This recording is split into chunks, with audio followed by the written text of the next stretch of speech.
I even have received hate mails and emails asking what it feels like to be the most hated scientist in America because of my view on seed oils. You have a higher intake of seed oil versus butter. You have nearly a 20% lower mortality compared to having a high intake of butter. That seed oils actually do not increase inflammation. If anything, they can reduce inflammation. We're really clever. Our bodies are clever. And also, nature is clever. And most of these seed oils have a really high amount of antioxidant bioactive chemicals in them. If the fat is solid, you know it contains a high amount of saturated fat. So butter, for example, palm oil, coconut oil. These are three great examples of very highly saturated fats. Welcome to In Good Taste, the podcast on food matters for food lovers. I'm Malika Basu, food writer, educator, and advisor. And every week we bring you short, sharp, snackable episodes on what we need to know. Now, today we're talking about something that's always on my mind and surprisingly controversial. What oils should we use at home with cooking and look out for? There's a lot of misinformation out there, miscommunication. Oils are also really expensive, like olive oil, hello. And so what might we do to make the best choices? Now, joining me today is Dr. Sarah Berry. Sarah is Professor of Nutritional Sciences at King's College London, but also Chief Scientist at Zoe. And she's done a ton of research into oils, particularly seed oils. So let's get started, and don't forget to watch until the end because Sarah tells us what we should be doing next. Well, hello, Sarah. Thank you so much for making the time to be here today. How are you? I'm good. Thank you, Malika. Now, you are something of a queen of seed oil, aren't you? I've been stalking you online and you are prolific. Well, I'm glad to be called the queen of seed oils because I've come under a lot of attack for my perspective on seed oils because I'm presenting an evidence-based perspective rather than the med-influencer narrative. And actually, Malika, I even have received hate mails and emails asking what it feels like to be the most hated scientist in America because of my view on seed oils, which isn't just a view, it's based on my own clinical trials and all the other clinical trials out there.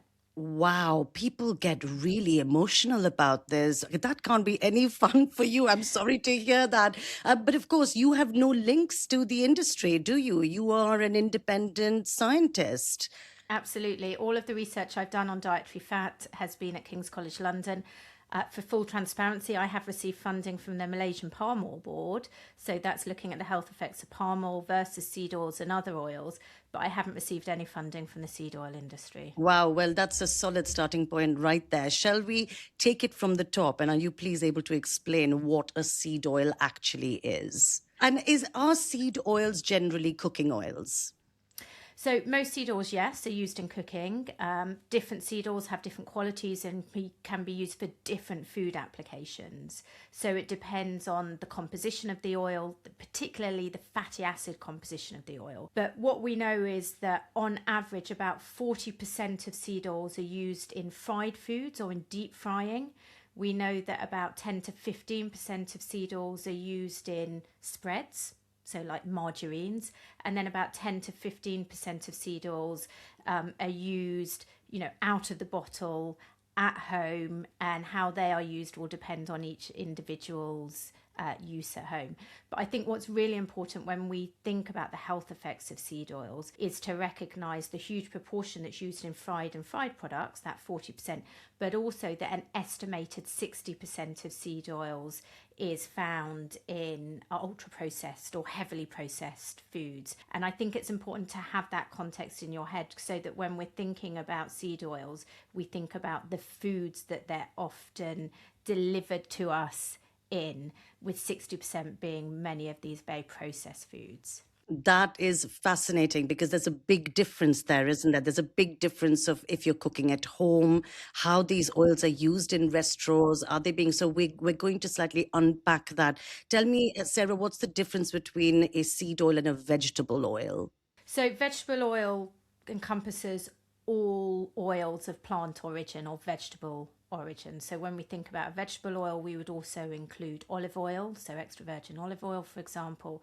When we think about seed oil, we're thinking about oil specifically from a seed. Generally, though, when you go to your supermarket, you'll find a lot of bottles just say vegetable oil, and typically they are a mix of different seed oils. So typically in the UK, a vegetable oil will originate from rapeseed. This is also outside of the UK commonly known as canola oil. Or it might be a blend of oils. It might be a blend of rapeseed and sunflower seed oil, for example. So that's got seed oil in it as well, essentially. So when someone says seed oils are toxic and they cause inflammation, I mean, you see this everywhere. You're smiling now. I love that. I mean, what does the science actually say? So the current science, and I will always caveat saying the current science because science and nutrition science is continually evolving. The current science does not support the narrative that seed oils are toxic. In fact, the current science actually shows that seed oils are beneficial for our health. And there's various arguments that these proponents of this seed oil is toxic messaging put out, that what we can do is we can unpack each of those so that I think, listeners can understand why there are these arguments that seed oils are toxic, but actually what the evidence really shows. Well, this is the issue, isn't it? Evidence, because we're quite swayed, and I'm sure this is one of your personal bugbears by screaming headlines and misinformation. And so, if a home cook like me, I use sunflower oil mostly for cooking. If I'm thinking about things like heart health, cholesterol, different kinds of fats, I shouldn't be worried necessarily if I'm doing a bulk of the cooking at home and I'm using seed oils. Absolutely. Obviously, it depends on the type of seed oil, but the sort of seed oils that are typically used in the UK in traditional UK cooking, and I know we'll go on to talk about some of the other cultural oils, but if we think about the seed oils that we typically use, so rapeseed oil is our most common oil, also sunflower seed oil. These oils are very high in a polyunsaturated fatty acid called linoleic acid, but also in a monounsaturated fatty acid called oleic acid. We know that these are really heart healthy fats. There is consistent evidence to show that these fats reduce our levels of bad cholesterol, our LDL cholesterol, and also reduce our levels of cardiovascular disease. And there's lots of studies that have been published looking at the health effects of these different seed oils and consistently showing that they're beneficial for health. And we can go to the very basic kind of research that looks in hundreds of thousands of people at those that have a higher seed oil intake, how that relates to all-cause mortality, simply meaning their chances of dying, and how it relates to cardiovascular disease. And there was research published just last year, again, readdressing all of this and showing that if you have a higher intake of seed oil versus butter, you have nearly a 20% lower mortality compared to having a high intake of butter. That there is a lower risk of other diseases as well. Now, that's just looking at one point in time, but also looking at people over many years. If you follow them, what we can see is that those that have a higher intake of seed oils versus butter, again, consistently show at lower rates of certain diseases, lower rates of mortality. And then what we also know from clinical trials, and this is like the gold standard in nutritional research, clinical trials really clearly show that contrary to the narrative that's out there, that seed oils actually do not increase inflammation. If anything, they can reduce inflammation. And this is one of the big arguments that's used to say that seed oils are bad, that, oh my gosh, they increase inflammation. But actually it's based on a very poor understanding of the evidence. And in animal studies, in studies that are conducted in a test tube, for example, we know that there might be some increases that are going on in inflammation if you look at the particular type of fats that come from seed oils. But actually this does not play out in humans, and the randomized control trials clearly show that seed oils have a neutral or even an inflammatory lowering effect. The problem is that lots of people cherry pick the evidence.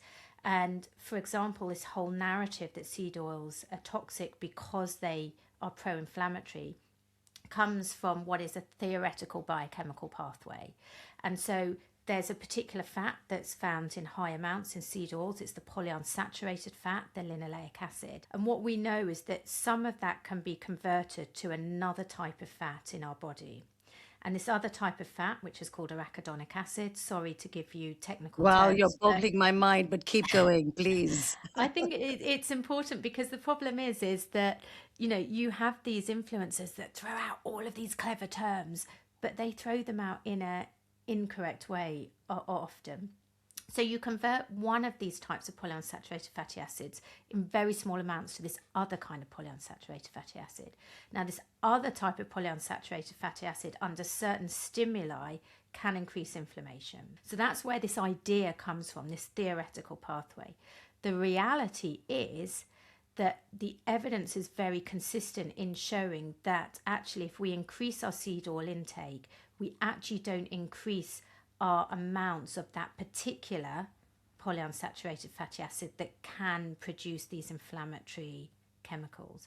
So whilst there is on paper this lovely pathway that again can be put out there in social media to scare us all, actually that doesn't play out to happen in humans in terms of resulting in an increase in that type of polyunsaturated fatty acid, and does not play out to result in an increase in those particular inflammatory chemicals either. And then there's other arguments that are used that, oh my gosh, we have to be so careful because again, seed oils are high in polyunsaturated fats. They're really prone to oxidation.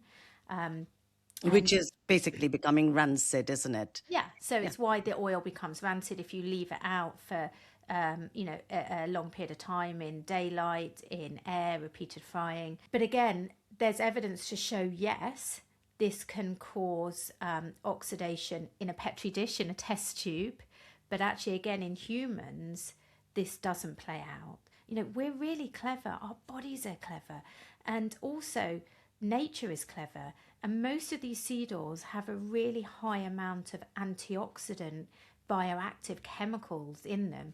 So for example, rapeseed, sunflower seed oil, they have huge amounts of vitamin E. Vitamin E acts on oxidative and inflammatory pathways to reduce those levels. And so just like nature protects itself, what's naturally found in the oil alongside these polyunsaturated fatty acids also protects those oils as well and protects us as humans. Gosh, now this is all fascinating stuff. My mind is well and truly blown, Sarah. This is a very exciting discovery today. There's a few things I want to unpack from that. So I believe that almost something like 80% of rat studies don't really then play out in the same way in humans. Am I right? So it depends. It depends on what pathways you're looking at. It depends on what type of food, nutrient, chemical you're feeding. Sure. But absolutely, we need to be very cautious taking evidence from animal studies, rat mice studies, and assuming the same thing occurs in humans.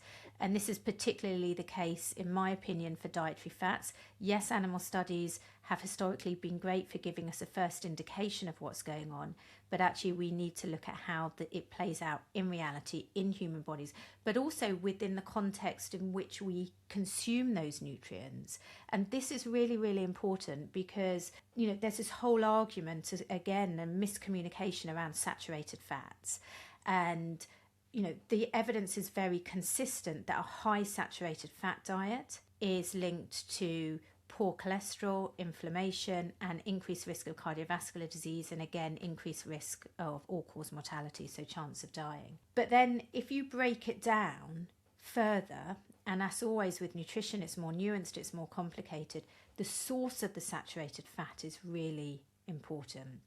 And what we know is that the food matrix, which is the structure of the food and all the other chemicals that are in the food, can actually modulate how a nutrient impacts our health. And so if we take dairy, for example, we know that butter, ghee as well, which is very similar to butterfat, increases cardiovascular disease risk, increases our bad cholesterol.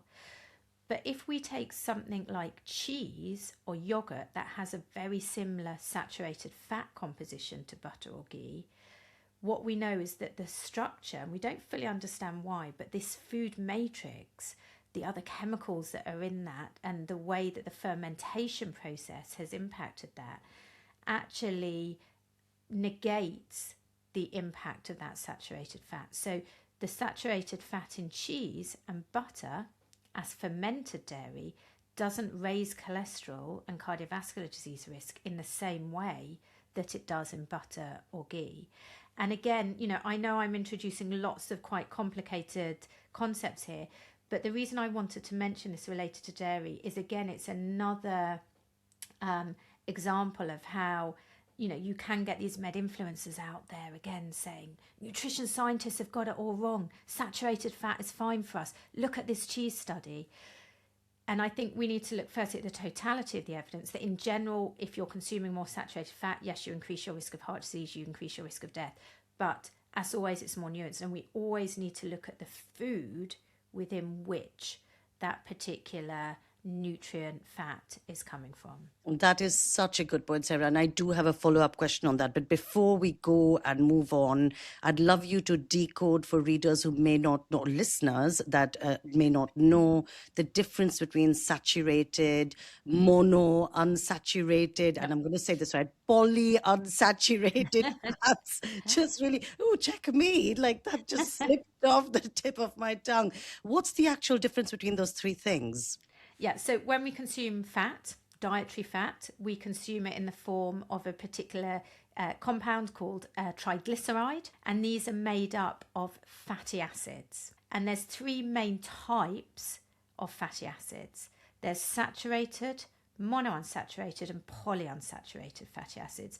So when we consume a dietary fat, we're typically consuming a mixture of fatty acids that are either saturated mono or polyunsaturated fatty acids. All that's different is their chemical structure. And I'm not going to bore you with all the details on carbon chain length and hydrogen bonds. Gosh, sounds riveting, but please no. I'll come back and do half an hour for you on that another time. Excellent. So the chemical structure is different between these three main classes of fatty acids. In terms of what matters to listeners is that the functionality of these three types of fats is different, and the health effects. So saturated fats tend to be solid at room temperature. Monounsaturated and polyunsaturated fats tend to be liquid at room temperature. So it's a general rule of thumb, if the fat is solid, it contains a high amount of saturated fat. So butter, for example, palm oil, coconut oil. These are three great examples of very highly saturated fats. All fats contain a mixture, but what we say is they're very high, they're very rich in saturated fats. If you have a fat that's very rich in mono or polyunsaturated fats, they tend to be liquid at room temperature. Olive oil, rapeseed oil, sunflower seed oil, and so forth. So functionally they're different, but also how they impact our health is different. So if we were just to feed someone saturated fat on its own, it will increase LDL cholesterol. It can impact other pathways negatively in our body, like inflammation, for example, increases our risk of heart disease. If we were to feed mono or polyunsaturated rich fats, these liquid fats, we know that they tend to reduce our LDL cholesterol, our bad cholesterol. They tend to act favourably on other pathways in our body, like inflammatory pathways, and they tend to reduce our risk of cardiovascular disease and reduce our risk of mortality.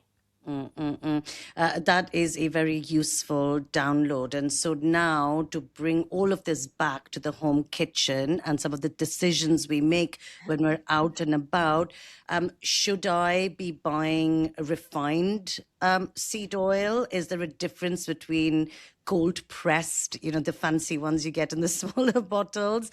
Or am I okay just reaching for, just a regular bottle of sunflower oil? So that's a great question. I can't fully answer that because actually there has not been a human study yet comparing refined versus cold pressed seed oil. It's something I would love to do. I'm just trying to find a millionaire to fund that study, but hey ho.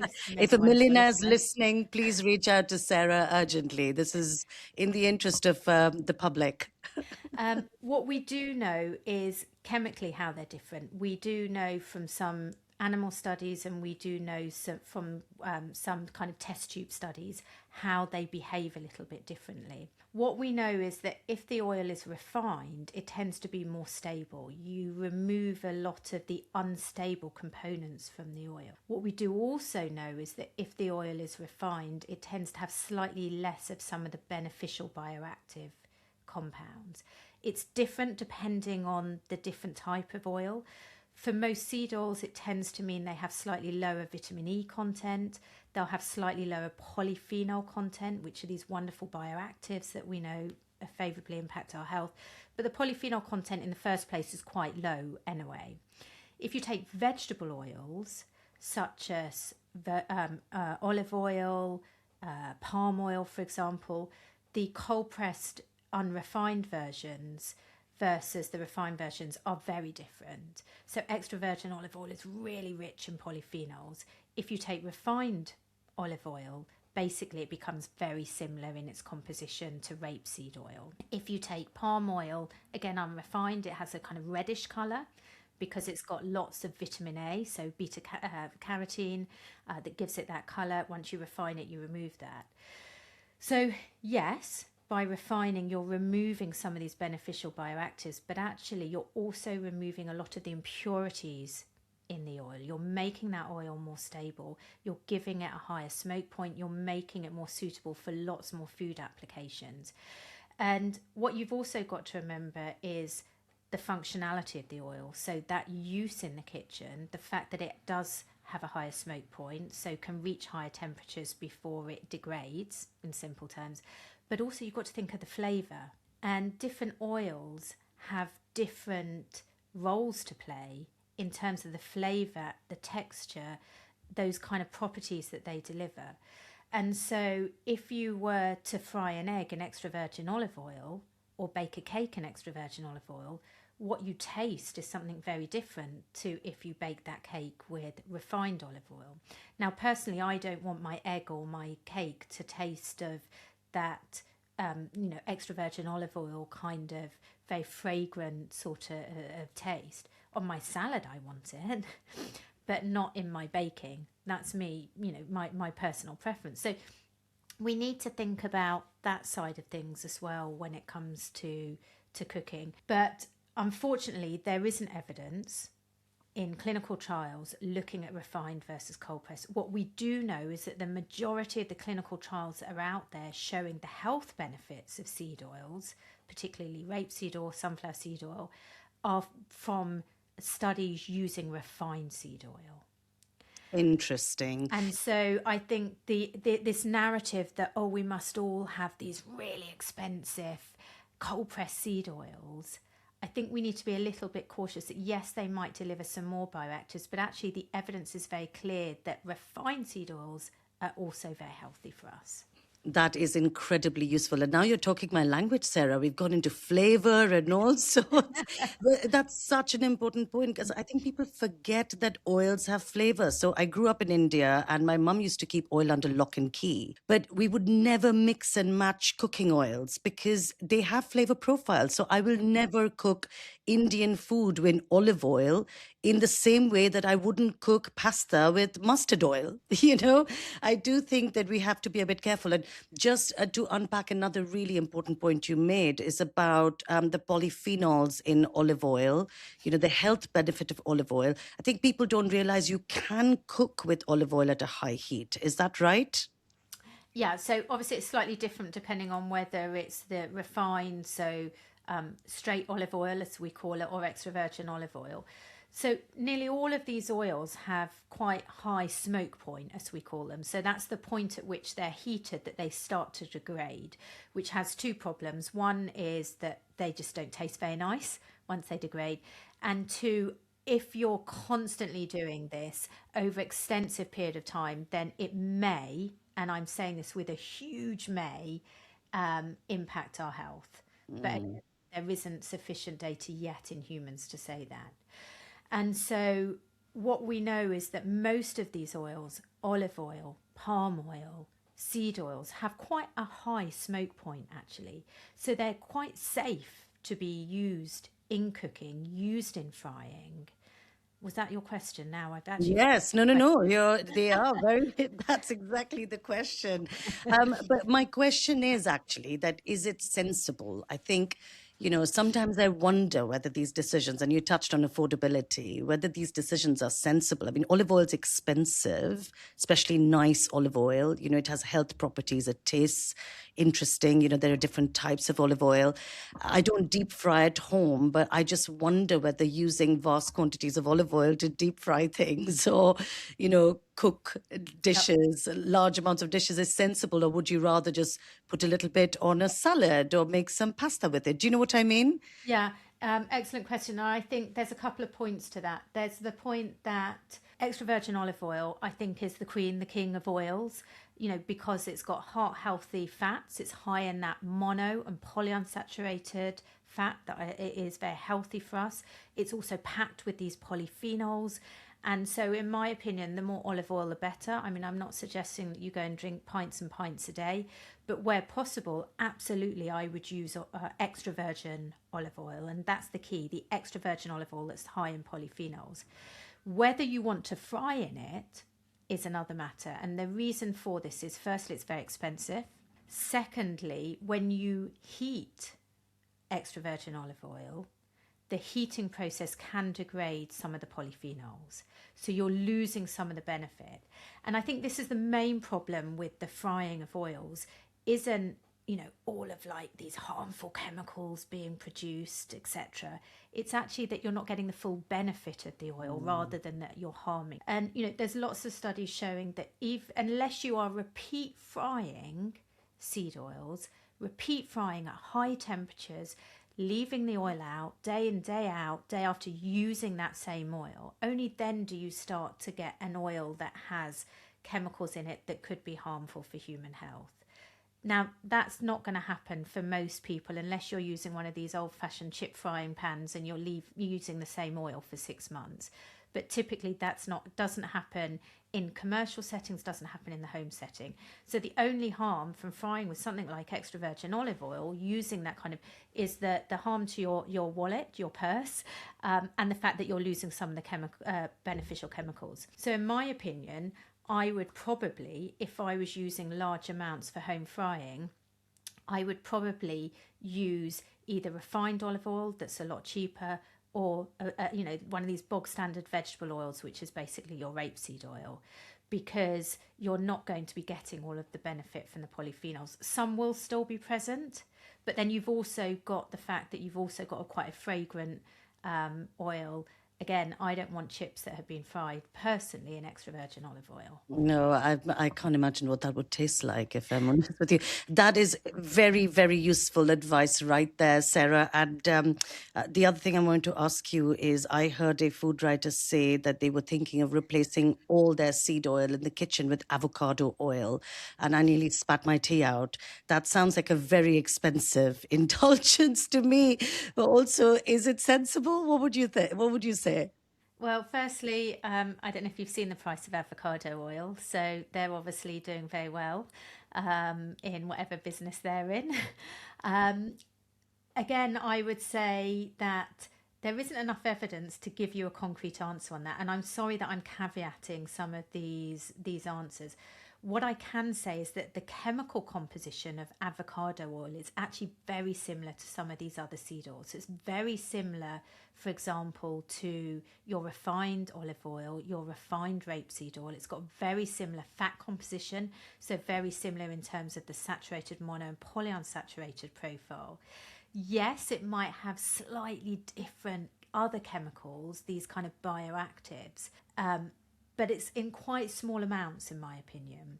And I'm not aware of any robust clinical trials comparing avocado oil versus other oils that are out there when I last looked. I mean, hopefully something might have been published in the last week or so. There is a lot of evidence that comes from giving individuals avocados, and adding avocados into people's diet consistently shows improved health effects, lower LDL cholesterol, lower reduce of cardiovascular disease. But you've got to remember the avocados do have these heart healthy oils, but they also have a lot of fibre as well. And so I think, look, if you like the taste of it, if you can afford it, fine. But I would say, based on current evidence, and again, I'm sorry to caveat with current evidence, I don't believe that there would be any superior health effect of avocado oil versus some of these other seed oils. But I would love, again, if there's another millionaire out there, I would love some money to go and test this. This is like a common theme, Sarah. Excellent. I'm delighted to support your fundraising efforts, right? Well, I'm an academic, Malika, and academics are always looking out for ways of getting funding for their I love research. it. Okay, so that is phenomenally useful. I have a couple of other questions for you. One is we've touched a little bit on ghee, palm oil. These are what I would call indigenous cultural oils. Obviously, we don't have the time to cover that in depth that I'd love to going forward. I also know it's not necessarily your area of scientific research, but I was intrigued by what you said about how your bodies are very clever. And all of these oils in our own cultural foodways and traditional ways are used in specific scenarios and ways. So they're combined with other ingredients, eaten in particular ways. Do you think that makes a difference on how your body consumes it and absorbs it, number one? And secondly, in your opinion, would you say that sometimes nutrition research flattens some of that? So, you take the compounds out of context and out of their, traditional ways, and that can, create certain problems in the way they're analyzed and miscommunicated online. Absolutely. And Malika, there's kind of quite a few points there. I think one is that absolutely we are very reductionist, or have been in the past as nutrition scientists, how we have studied food, how we have studied nutrients. And the example I used earlier of saturated fat and dairy is a great example, that it's so much more nuanced and so much more complicated, and the food within which a nutrient is delivered can modify how that nutrient impacts our health. So whether the saturated fat is in fermented dairy versus unfermented dairy totally changes how it impacts our health. The other thing is that I think that a lot of the less common oils, and by less common oils I don't mean in specific cultures, but globally less common. So I know that you've said that mustard seed oil, for example, you've used as a family a lot, or many people might use coconut oil in some of their cooking. Globally, though, that still accounts for a small proportion of global oil consumption and global oil production, and therefore they are less well studied. And so there's very few studies actually looking at the health effects of coconut oil, even though it's become more popular. There's very few randomized control trials looking at the health effects of mustard seed oil versus other seed oils as well. So there's actually very little data out there. So there's a couple of problems here. There's the problem that we take the data from individual nutrients and then translate that into an overall food, which I believe now the evidence is very clearly showing is not the best way to do things. And then there is the problem that foods that are consumed globally in small amounts but might be incredibly important to a given population tend to be less well studied. And this again boils back to the fact that there isn't the funding for this, and we need to do these clinical trials. They cost a lot of time, a lot of effort, and so it's not that people don't want to study them, it's that there's all of those barriers. I think a point well made that ties everything together, Sarah. Now, a little birdie tells me that you don't, in fact, do the cooking at home. Is this correct? Well, my husband does most of the cooking, but unfortunately, a lot of the time he's late home from work, so I am having to step up a bit more, and Excellent. I And need to can get you better. can you tell us what you use at home, please? So, Malika, when it comes to what oils and fats I use at home, I consider two things. I consider their health effects, but first and foremost, I consider what I enjoy, what tastes great, what gives the wonderful mouth. So if I'm having toast, a bagel, that kind of thing, I don't want a vegetable spread on it. I want beautiful, rich, tasty butter. I want butter melted on top of my vegetables and my peas with an unhealthy pinch of salt, because that brings me pleasure. And it also goes back to the point that you said, it depends what you're actually cooking with. You know, your mustard seed oil, your palm oil, your coconut oil, you know, what else are you putting with that? So I'm having loads of fibre, loads of nutrients with my peas. I'm going to have a bit of butter because that makes them yummy. When it comes to frying, again, I go for what taste preference, but also the functionality, which is using a rapeseed oil. So this is quite a standard vegetable oil that you'll find in a supermarket. I know it's stable. I know it will last long. I know that it won't give an overpowering flavour either to whatever I'm frying. On my salads, I'll always opt for extra virgin olive oil. And where I can, when I am adding oil, so let's say I've cooked a bowl of pasta and I want to put a bit of extra oil on it, in those situations I'll always try and use extra virgin olive oil. So I use a mixture for health and for pleasure, because at the end of the day, food is there to bring us joy, bring us pleasure. Now, Sarah, I know you may be a very experienced scientist, but as a food writer, I am putting a massive rubber stamp on your oil choices right there. Thank you. I think that sounds really sensible and it's reassuring. It's been absolutely wonderful to speak to you. Oh, thank you. Thank you, Malika, for having me on. Now, if you've enjoyed that, please don't forget to hit like, subscribe, tell all your friends about it, and make sure you're subscribed so you never miss an episode. And if you want more information on topics like this, scientific studies, food matters, you can catch it in my new book, In Good Taste, available at your favorite bookshop. Thank you.